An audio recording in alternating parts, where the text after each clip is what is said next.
जी जैन साहब फरमाएं। बिल्कुल, आज जिस तरीके का मार्केट है, mid cap, small cap, micro cap सब टूट रहे हैं, तो हो सकता है कि आज जो स्टॉक दूं वो नीचे भी मिलेगा आज से, और बढ़िया है दिन। मैं तो यही बोलूंगा कि ऐसे करेक्शन आते हैं तो we will get good levels to enter. और आज फार्मा स्टॉक्स और डिफेंसिव्स की बात सुबह से ही कर रहे हैं, अनिल जी ने भी कहा, मैं भी शुरुआत की कमेंट्री में फार्मा एफएमसीजी की बात कर रहा था। और उसी तर्ज पे एक स्टॉक है नोवार्टिस इंडिया लिमिटेड, जो कि एक बेहतरीन क्वालिटी स्टॉक है। सबसे बढ़िया बात है, एक एमएनसी फार्मा, ऐसे समय में ऐसे सेफर स्टॉक से नींद आती है, कहीं कोई दिक्कत नहीं है, और टूटता तो भी कोई दिक्कत नहीं है, क्योंकि आपको वापस से नीचे के भाव से ऊपर भी आएगा ये। और एक और चीज, पहले मैं टारगेट्स देता हूं, 1390 1450 के टारगेट्स के लिए स्टॉक को लेना चाहिए।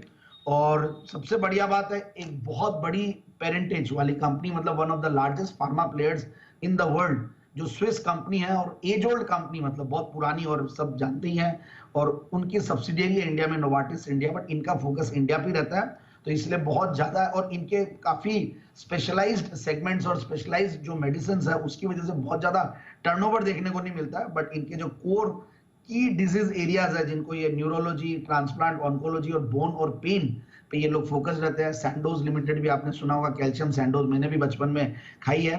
सो गायनेकोलॉजी, एंटी टीबी, एंटी इन्फेक्टिव्स, और ये सारे पर्टिकुलर सेगमेंट में है। और कंपनी का बिजनेस इंफ्रास्ट्रक्चर भी ठीक ठाक है, और कुछ इन्होंने पास्ट में डॉक्टर रेड्डीज के साथ भी कुछ टाई अप किया था डिस्ट्रीब्यूशन के लिए। और अब मैं अगर देखता हूं तो फंडामेंटल्स बहुत बढ़िया, क्योंकि जून का रिजल्ट मुझे इनफैक्ट वो किया कि भाई जून के रिजल्ट्स को देख के बिल्कुल स्टॉक को लाना चाहिए सामने। 20 करोड़ के पैड के सामने 26 करोड़ का पैड था, और मार्जिन बहुत बढ़ गया है काफी क्वार्टर्स के बाद। अच्छा मार्जिन 20s में अगर मार्जिन आता है तो बहुत बढ़िया लगता है। 26% का मार्जिन, बीच में डिप था, 19% लास्ट जून 2023 में था, उसके सामने 26% के मार्जिन की वजह से बढ़िया प्रॉफिट्स आए हैं। So that is very important again. और अब मुझे लगता है जो फंडामेंटल्स है, तो 2.5% का डिविडेंड, 2-2.25% का डिविडेंड जनरली रहेगा ही। और बाकी जीरो डेट कंपनी होती है, 16-17% का रिटर्न ऑन कैपिटल एम्प्लॉयड। तो ये सारी चीजें, अच्छे फंडामेंटल्स, अच्छा पेरेंटेज और सेफर सेक्टर। और सबसे बढ़िया बात है, नीचे आने पे भी जिस स्टॉक में एंट्री ले सकते हैं, क्योंकि अब वैसा भी देखना पड़ेगा कि कोई नीचे आता तो आप वापस से एक्यूमुलेट कर सकते कि नहीं है। तो वो वैसा टाइप का स्टॉक है ये। और प्रोमोटर्स की स्ट्रॉन्ग शेयर होल्डिंग है ही है, एफआईआई डेज कुछ होल्ड करते हैं।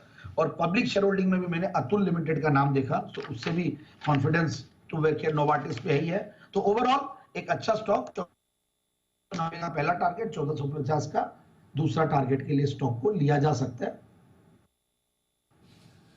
ओके, नोवार्टिस ये है वो स्टॉक्स जहां पर खरीदारी करने की राय 1390 और 1450 के टारगेट के लिए। जैन साहब करेंगे, इससे नींद अच्छी है। जैन साहब, ये वक्त सोने का नहीं है, ये वक्त जागने का है। मार्केट कहाँ, इस मार्केट में कहाँ आप सोने की बात कर रहे हैं?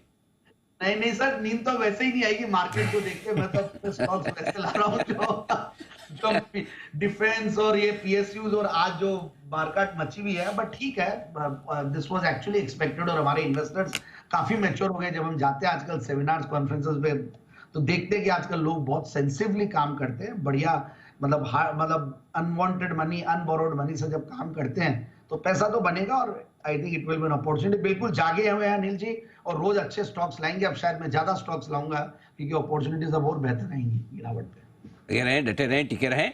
ये राय है जैन साहब की। अच्छी क्वालिटी के स्टॉक्स में करें खरीदारी भी, ये आपके लिए रहेगा बेहतर। बिल्कुल।